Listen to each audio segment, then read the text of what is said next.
नमस्कार दोस्तों, तो कैसे हैं आप सभी?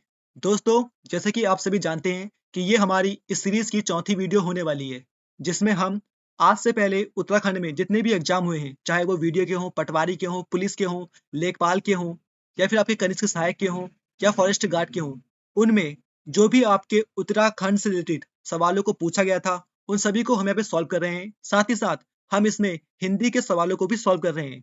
तो एक बच्चे का कमेंट आया था कि सर जो भी पिछले वर्षों में पॉलिटी के सवाल भी आए हैं, आप उनको भी सॉल्व करा देना। तो दोस्तों, ये जो वीडियो है, ये पॉलिटी के सवालों की है, जो आज से पहले आपके उत्तराखंड के एग्जाम्स में पूछे गए हैं, ठीक है? इसके बाद ऐसी ही और वीडियोज़ भी आएँगी पॉलिटी की। अभी इसमें मात्र 20 सवाल हैं, ठीक है? काफ़ी सवाल हैं अभी हमारे पास। अभी हमने इसमें स्टार्टिंग के जो एग्जाम हुए थे, उनके 20 सवाल हैं। देन धीरे-धीरे हम आगे बढ़ेंगे और जो लेटेस्ट में जो सवाल पूछे गए हैं, उनको भी यहाँ पे अटेम्प्ट करेंगे, ठीक है दोस्तों? आपको ये पता चल जाएगा कि आपने कैसे-कैसे अपनी स्टडी को करना है और कैसे सवाल जो है पेपर में बन रहे हैं। तो आपको ये स्टडी में काफ़ी हेल्प होगी और साथ ही साथ अगर ये सवाल रिपीट होते हैं, तो ये वहाँ भी आपको बेनिफिट देंगे। क्योंकि हम देख चुके हैं कि कई सवालों की लैंग्वेज चेंज करके उन सवालों को बार-बार पूछा गया है। ठीक है? तो चलिए इस वीडियो को स्टार्ट करते हैं, जो कि होने वाली है पॉलिटी की, पिछले वर्ष के सवालों की। ठीक है दोस्तों? आई होप आप समझ गए होंगे कि हम लोग इस सीरीज में क्या कर रहे हैं। जो नए बच्चे हैं उन्हें पता नहीं होगा, इसलिए मैंने फिर से यहाँ पे बता दिया, ठीक है? इससे पहले देखिए 3 वीडियो आ चुकी हैं और ये चौथी वीडियो है, ठीक है? ये पॉलिटी की है। पॉलिटी की और भी वीडियोस आएँगी, साथ ही साथ उत्तराखंड की भी आएँगी और हिंदी की भी आएँगी और उनमें वही सवाल होंगे जो पिछले वर्ष आपके पेपरों में पूछे गए हैं। आई होप आप समझ गए होंगे। तो चलिए स्टार्ट करते हैं, ये हमारी आज की वीडियो। सवाल नंबर 1 है दोस्तों, संविधान के अनुच्छेद 351 में किस विषय का वर्णन है? जो संविधान का अनुच्छेद 351 है, उसमें किस विषय का वर्णन है? तो दोस्तों, संविधान के अनुच्छेद 351 में जो वर्णन है, वो है आपका हिंदी के विकास के लिए निर्देश। ठीक है दोस्तों? संविधान के 351वें अनुच्छेद में हिंदी के विकास के लिए निर्देश दिए गए हैं। देखिए आप सभी जानते हैं कि भाग 17 जो है हमारा राजभाषा से संबंधित है, ठीक है? और उसमें भी आपसे अनुच्छेद पूछेगा तो आप बताएंगे 343 से लेकर 351 तक, ठीक है? तो ये उसी से संबंधित था और आपसे पूछा गया था कि 351 अनुच्छेद में क्या लिखा है? तो आपने बताना था कि उसमें हिंदी के विकास के लिए निर्देश दिए गए हैं। उसमें बेसिकली ये कहा गया है कि जो संघ है वो हिंदी के विकास तथा उसके प्रचार के लिए जिम्मेवार होगा। ठीक है दोस्तों? यानी कि संघ ने हिंदी का विकास और प्रचार करना है। तो सेम यहाँ पे आपसे पूछा गया था, तो ऑप्शन ए इसका बिल्कुल सही जवाब हो जाएगा। ठीक है? आप अनुच्छेद याद रखेंगे कि 343 से 351 तक क्या है? हिंदी के विकास और राजभाषा संबंधित ये है कि भाग कौन सा है? भाग है आपका 17। देखिए संघ की परिभाषा, जो आपकी संघ की परिभाषा है दोस्तों, वो अनुच्छेद 1 में दी गई है। देन आपका सी है उच्चतम न्यायालय की भाषा, तो दोस्तों ये दी गई है अनुच्छेद 348 में। किसमें? अनुच्छेद 348 में। देखिए भाषा से संबंधित कोई भी सवाल होगा, तो वो 343 से लेकर 351 आर्टिकल के बीच में ही होगा। ठीक है? ये आपने ध्यान रखना है। तो चलिए आगे बढ़ते हैं। निम्नलिखित में से कौन सा एक सरकार का अंग नहीं है? आपने बताना है इसमें से कौन एक सरकार का अंग नहीं है? व्यवस्थापिका, न्यायपालिका, कार्यपालिका या निर्वाचन आयोग? देखिए सब बच्चों ने इसको सही किया होगा। इसका हो जाएगा निर्वाचन आयोग। ये सरकार का अंग नहीं होता है। ठीक है दोस्तों? बाकी ऊपर के तीनों सरकार के अंग होते हैं। देखिए जो आपकी व्यवस्थापिका है ना दोस्तों, इसी को आपकी विधायिका भी कहते हैं। ठीक है? यहाँ पे आ जाए संसद, ठीक है? व्यवस्थापिका के बदले यहाँ पे आपको संसद दे दे या फिर आपको विधायिका दे दे, तब भी ये सही होगा। ठीक है? क्योंकि संसद ही हमारे देश में कानून को बनाती है। इस बात का आप ध्यान रखेंगे। चलिए इसका हो जाएगा ऑप्शन डी कि इनमें से कौन सरकार का अंग नहीं है? तो निर्वाचन आयोग सरकार का अंग नहीं है। चलिए आगे बढ़ते हैं। सवाल नंबर तीसरा दोस्तों। सवाल नंबर 3 है दोस्तों, लोकसभा की मीटिंग चलाए रखने के लिए गणपूर्ति होती है। ठीक है? जो लोकसभा की मीटिंग होती है उसको चलाए रखने के लिए कितनी गणपूर्ति होनी चाहिए? देखिए गणपूर्ति का अर्थ होता है कि अगर लोकसभा की बैठक होनी है तो कम से कम कितने लोग वहां पे होने चाहिए। ठीक है? अगर लोकसभा अपनी कोई मीटिंग कर रही है या लोकसभा की कोई बैठक है तो उसमें कितने लोग कम से कम होने चाहिए? ऑप्शन ए है लोकसभा के कुल सदस्यों का 1/10 सदस्य। ऑप्शन बी है लोकसभा के कुल सदस्यों का 1/5 सदस्य। ऑप्शन सी है लोकसभा के कुल सदस्यों का 1/6 सदस्य और ऑप्शन डी है आपका लोकसभा के कुल सदस्यों का 1/8 सदस्य। तो दोस्तों ये होता है लोकसभा की मीटिंग के लिए कम से कम लोकसभा के कुल सदस्यों का 1/10 सदस्य यहाँ पे होने ही चाहिए। इसी को कहते हैं गणपूर्ति। ठीक है? यानी कि कुल लोकसभा सदस्य जितने हैं उनका 1/10 तो होने ही चाहिए किसी भी बैठक में। अगर ऐसा नहीं है तो वो बैठक नहीं होती है। ठीक है? और सेम 1/10 ही आपका राज्यसभा के लिए भी होता है। ठीक है? अगर राज्यसभा के लिए गणपूर्ति पूछेगा तब भी आप 1/10 ही बताएंगे। ठीक है दोस्तों? आई होप आप समझ गए होंगे। चलिए सवाल नंबर 4 पे चलते हैं। भारतीय संविधान की 8वीं अनुसूची संबंधित है जो आपकी भारतीय संविधान की 8वीं अनुसूची दोस्तों, वो आपकी किस से संबंधित है? देखिए, आप सभी जानते हैं जो आपकी 8वीं अनुसूची दोस्तों, वह है आपकी आधिकारिक भाषाओं से संबंधित। 8वीं अनुसूची का संबंध है आपका आधिकारिक भाषाओं से, ठीक है? जिसमें 22 आधिकारिक भाषाओं की बात कही गई है। ये आई थिंक आप सभी को पता होगा, ठीक है दोस्तों? कि 22 आधिकारिक भाषाओं की जो बात कही गई, किसमें कही गई है? 8वीं अनुसूची में कही गई है, ठीक है? दल बदल कानून, देखिए ऑप्शन डी है आपका। ऑप्शन आगे पीछे हो गए हैं, इसे आप ठीक कर लीजिएगा, ठीक है दोस्तों? इसको सी एंड इसको डी कर लेते हैं, ठीक है? ऑप्शन सी है आपका दल बदल कानून। तो दोस्तों दल बदल कानून होता है आपका अनुसूची जो है 10 है आपकी, वो किससे संबंधित है? दल बदल कानून से, ठीक है? ये भी आप याद रखेंगे कि अनुसूची 10 का संबंध है दल बदल कानून से, और 8वीं अनुसूची का संबंध है आपका आधिकारिक भाषाओं से। आई होप आप समझ गए होंगे। चलिए सवाल पे चलते हैं। सवाल नंबर 5 है आपका, भारतीय संविधान के किस अनुच्छेद के अंतर्गत भारतीय नागरिकों के लिए संपूर्ण देश में समान नागरिक संहिता का प्रावधान किया गया है? बहुत ही अच्छा सवाल दोस्तों आपका। देखिए अभी अभी जो उत्तराखंड है वो पहला राज्य बना है जिसने अपने वहां यूसीसी को लागू किया है, ठीक है? तो आपने ध्यान रखना है। तो ये जो है आपसे पूछ रहा है कि जो यूसीसी है वो किस अनुच्छेद के तहत है, ठीक है? भारतीय संविधान के किस अनुच्छेद के अंतर्गत भारतीय नागरिकों के लिए संपूर्ण देश में समान नागरिक संहिता, इसी को कहते हैं आपका समान नागरिक संहिता को ही आपका यूसीसी कहते हैं, ठीक है? यूनिफॉर्म सिविल कोड संहिता का प्रावधान किया गया है दोस्तों। ये किया गया है आपका अनुच्छेद 44 में। किसमें? अनुच्छेद 44 में। देखिए आपसे पूछ सकता है कौन सा राज्य सबसे पहले यूसीसी लागू करने वाला राज्य बना है, तो आप बताएंगे उत्तराखंड। उत्तराखंड ने कब यूसीसी को लागू किया, ये भी आपसे पूछ सकता है। तो दोस्तों आप बताएंगे कि उत्तराखंड ने यूसीसी को लागू किया था आपका 27 जनवरी 2025 को, ठीक है दोस्तों? क्या बताएंगे आप? 27 जनवरी 2025 को उत्तराखंड में यूसीसी लागू हुआ था।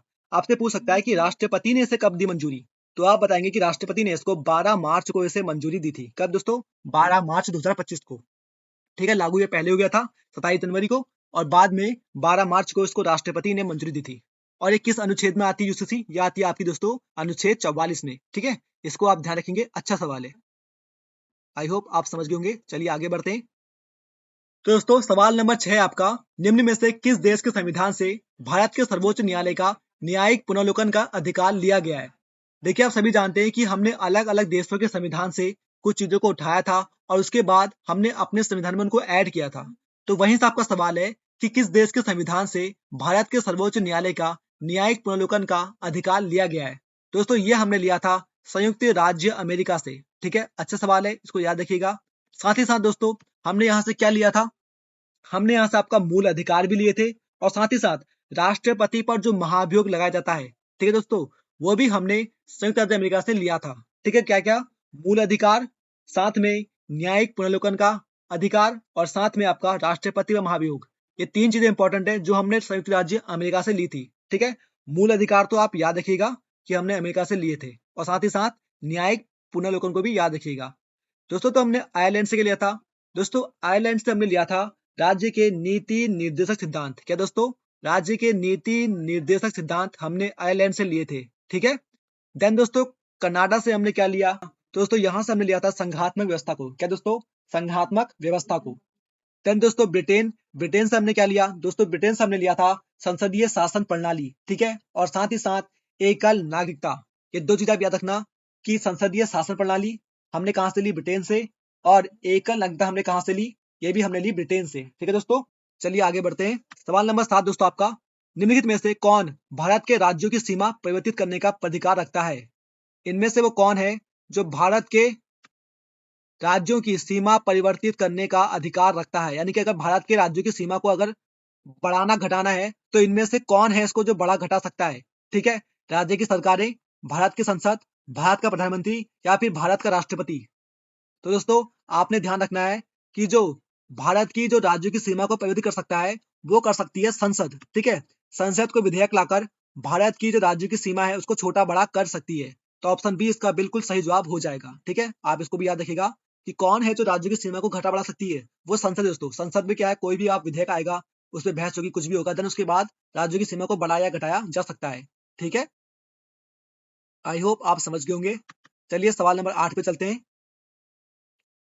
सवाल नंबर 8 है दोस्तों, भारत की संसद के संयुक्त अधिवेशन की अध्यक्षता कौन करता है? ठीक है दोस्तों, ध्यान से पढ़ना है आपने कि भारत के संसद की संयुक्त अधिवेशन की अध्यक्षता कौन करता है?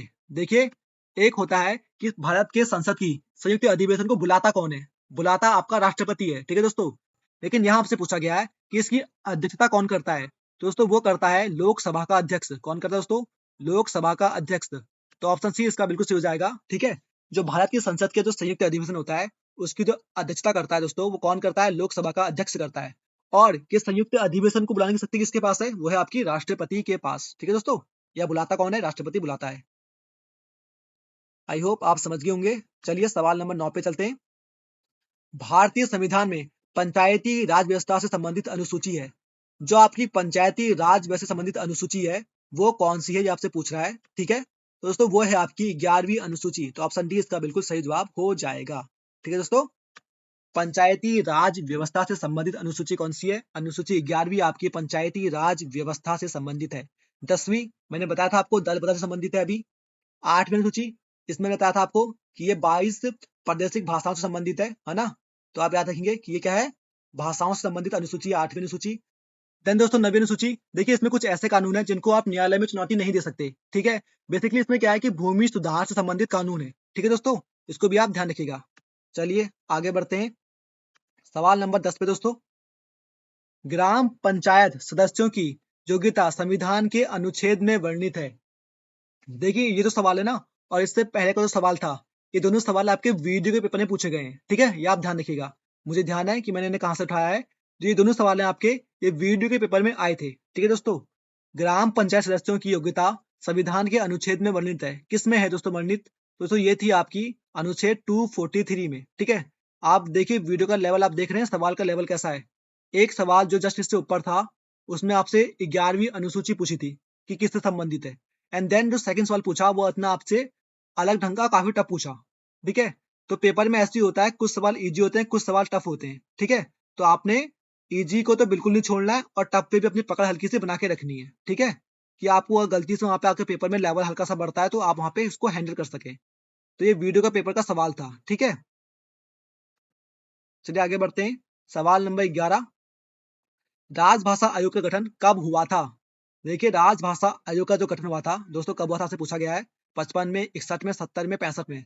किसी को सन भी याद होगा तो वो इसको समझ जाएगा कि 1955 में राजभाषा आयोग का गठन हुआ था। तो ऑप्शन ए इसका बिल्कुल सही जवाब हो जाएगा, ठीक है दोस्तों। 1955 में राजभाषा आयोग का गठन हुआ था और तारीख 7 जून 1955। अच्छा सवाल है, ध्यान रखिएगा। चलिए आगे बढ़ते हैं। मूल अधिकारों के उल्लंघन से संबंधित कोई भी विवाद प्रस्तुत किया जा सकता है यदि आपके अधिकारों, जो आपके मूल अधिकार हैं दोस्तों, ठीक है। आप सभी जानते हैं कि आपके पास कितने मूल अधिकार हैं? आपके पास 6 आपके मूल अधिकार हैं, ठीक है दोस्तों।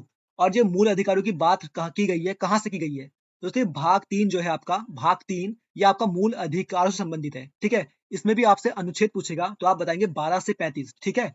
12 से 35 में आपके मूल अधिकार हैं और भाग 3 में है, ठीक है। और हमने लिए कहाँ से? कुछ देर पहले हमने पढ़ा था कि जो मूल अधिकार है हमने यूएसए से लिए हैं, ठीक है दोस्तों। अभी हमने ऊपर डिस्कस किया था, ठीक है। और भाग 3 में है ये 12 से 35 तक अनुच्छेद में।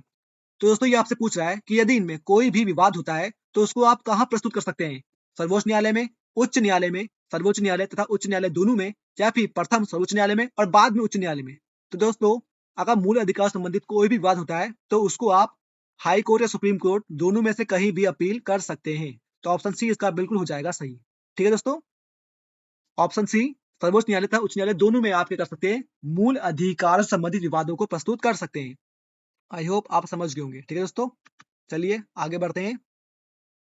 सवाल नंबर 13 है दोस्तों। भारत में वित्त आयोग का गठन संविधान के किस अनुच्छेद के तहत हुआ है? तो दोस्तों भारत में वित्त आयोग का गठन संविधान के अनुच्छेद 280 के तहत हुआ है, ठीक है। ऑप्शन बी इसका बिल्कुल सही हो जाएगा, ठीक है। वित्त आयोग का गठन अनुच्छेद 280 के तहत होता है।